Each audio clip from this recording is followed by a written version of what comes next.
What are your thoughts on the field of GOP contenders? Well, I do feel sorry for the old school Republicans, the ones I referred to like my grandfather, that just believed in a basic conservatism, where there's actually there's a lot of good ideas in that. And oh, thank you. And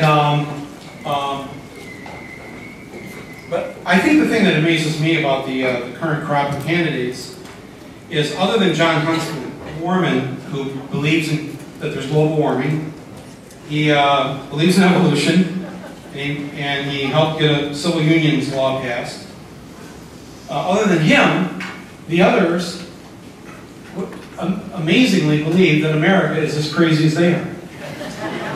And that is just what astounds me. And I know some of you are saying, well, maybe it is as crazy as they are. Do not despair, my friends. We live in a large country. There's over 300 million of us. That allows for at least 100 million of them to be stone cold crazy idiots. And it's okay. Don't worry about it. Let them, they've got their radio networks and their whole thing. It's fine. There's 200 million of us. All right? So I know 100 million, it looks like a lot, but they're the minority and we're the majority. And I know it's hard to feel that right now because of the despair, the collective despair I think most people feel for having been so excited about voting for President Obama and being so disappointed in his ability to stand up for the things that we believe in. And it's been one of the most distressing things I've seen in my lifetime, why he would cave in so much. I thought it was wonderful at the beginning, him holding out the olive branch to them. But when they smacked it out of his hand, the first time, the second time, the third time, the 20th time, right. At what point do you just stop holding out the olive branch and say, geez, you know, I'm really sorry, I really tried, but I got 10 million more votes than the other guy, your guy. So America wanted my plan, so you go have your pity party, and I'm going to have to get some things done. And I wish it started with that right out of the gate.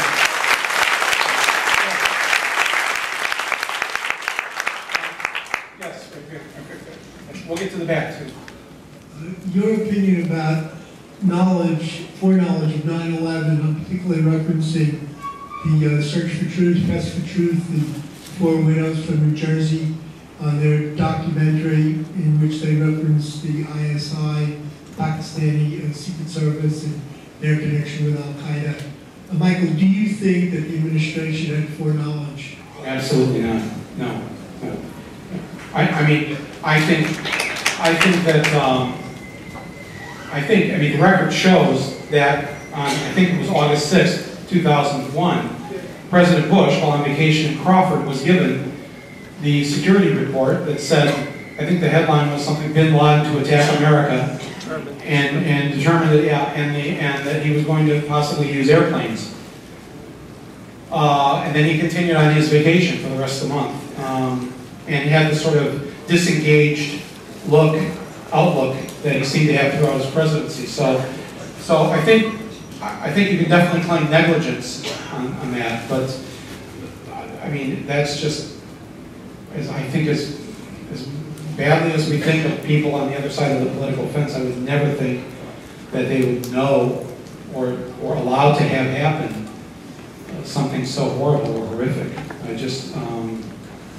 I got asked this before, and it was a Vietnam vet that asked me. He said, well, Mike, they sent 58,000 of us to our deaths. You know, don't be so naive. They really don't care about human life. I just don't really want to believe that. So, you know, there you go. Got one right over here to your right. Okay. Yes, ma'am. I have to say I love your optimism, and it's helpful to hear any optimism at this point. I know for myself and the people that I associate with who feel really helpless, like, what do we do now? There doesn't seem to be any leadership among the left or among any progressive people in the country. Would you have any ideas of what do we do about this situation? I think we should be doing two things. I think that we need to get people running for local offices and for Congress. That we can actually have an impact on. And we need to build candidates. We need to create our own farm team and farm system and make sure that not in 2012, 2014, 2016, we have the right people running for office. Ultimately, these two parties are broken parties. The majority of the country on the right or the left, they don't like either party, and it's the perfect time to be rid of them and to have something else come up in its place.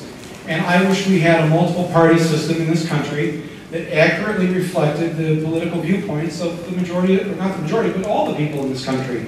And you know, I thought maybe a year ago what might happen in this election, what essentially happened in 1948, where there were 4 major candidates that ran: Harry Truman, Thomas Dewey, and then on the far right you had Strom Thurmond, and then on the left you had Wallace, good Wallace, and you could have, if the Republican apparatus gets their guy somehow through, and it's not the Tea Party guy, it's very possible the Tea Party will split off and run their own person, which the Democrats would love to see, split the vote. What the Democrats don't understand is that there's an equal chance that someone on the left saying that they just can't take it anymore, this is not what we voted for, and someone from the left may run as an independent candidate. That's happened many times. And it could happen this time. And so you're going to have 4 people running, which means that someone could win with 30% of the vote. If the vote split. That's why we need score voting. Yes, we absolutely, yes. We need what's called a preferential voting system. Many cities and counties have it, where you vote your first choice, second choice, or you have a runoff system. You know, pardon me? Well, no, and we need to go back to the voting system we used to have, the voting system that Canada has, where they use a number 2 pencil and a piece of paper. And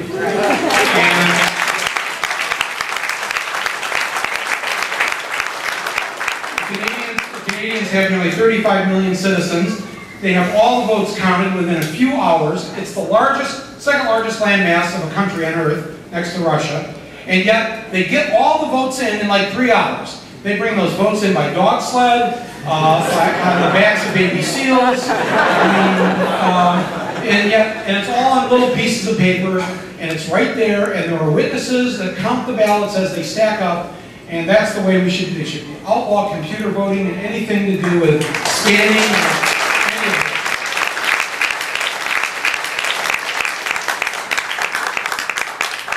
There's a microphone. We've got a question all the way in the back. Yes, way in the back, yes. Hello, Michael. I honor you, and thank you for all that you do. Thank you.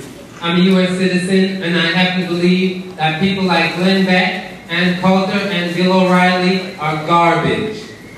Now, I have a question. Oh, wait a minute, let me just say this. They're not garbage.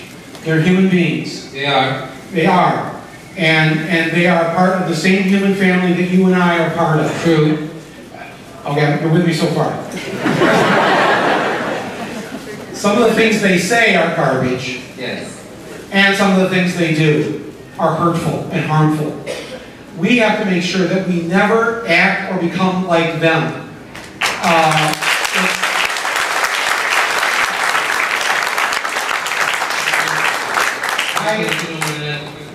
I have never uttered the words, I hate George W. Bush. I would never say something like that.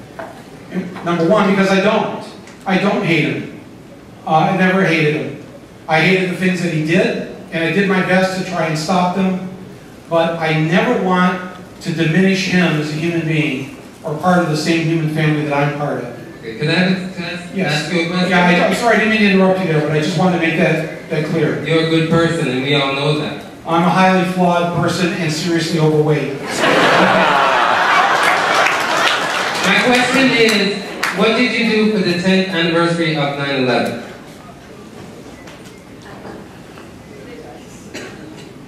I was here. I slept in. I had taped the memorial service though for the night. I set my TiVo. I got up and watched it, and parts of it, and I noticed that Paul Simon was supposed to sing Bridge Over Troubled Water. And it appeared at the last minute, when he went up to the microphone, that he changed his mind. And they still had the chyron underneath his name, that he was singing Bridge Over Troubled Water, but he wasn't singing it. He chose to sing Sounds of Silence. And he went from singing a very upbeat, optimistic song, Sail On, Silver Girl, and sang a very dark and sadly pessimistic song. And to the neon god they prayed. 10,000 people, maybe more. It's a very powerful song, and I was really struck by his, what seems to be a snap decision at the last minute. And you know, that ceremony is so tightly choreographed.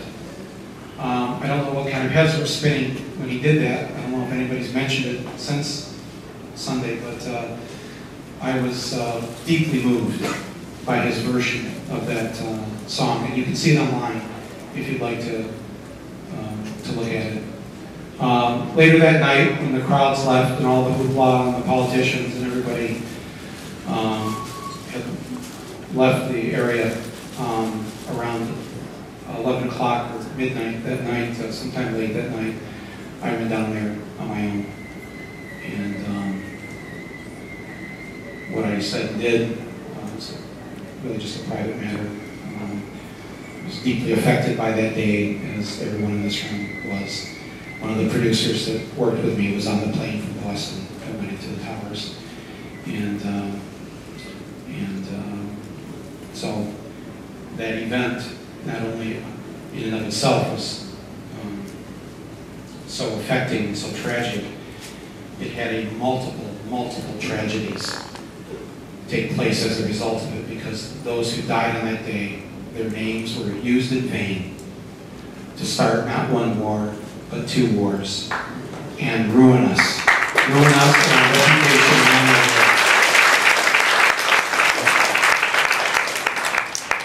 world. And I always felt like some of us should stick up for some of those who died so that they wouldn't be used to kill other people. And I know that many of you probably continue to do that in your own ways every day. Yes, the money has a lot to do with our loss of power. Here's the good news, though, and this is why I'm not pessimistic and I'm not cynical about this. No matter how much money they have, and they have a lot of it, the richest 400 Americans have more wealth than 150 million Americans combined. 400, more than 150 million. The thing that scares those 400 the most is they have to put up with living in a democracy. Yes, they can buy elections. Yes, they can buy politicians. Yes, they can buy off good politicians who come in good and are bought off later. They can do all of that, yes. What they can't do, though, is vote more than once. They only have 400 votes. If you throw in a few more billionaires, even a few millionaires, they only have a few thousand votes. We have that 150 million. There are more of us than there are of them. And we should never lose sight of that. And as long as we still have our Constitution intact, what's left of it, one part that's still there is one person, one vote. Right? So the day that we wake up and realize that we can change things simply by running the right people and supporting them once they're in office, and if they turn, we turn on them. But we have to be active citizens. We cannot sit on the bench. Everybody must be a participant. And when we participate, watch out. A few blocks down the street here on Wall Street, they're going to be in a lot of trouble. Because there's millions of Americans who have seen family members die because they didn't have health insurance. There are hundreds of thousands who've lost their homes and gone bankrupt because of medical bills. There are millions of people out of work, or millions of people working for nothing where they can't even pay the bills. And at some point, At some point, people are going to go, I have had enough. Enough. And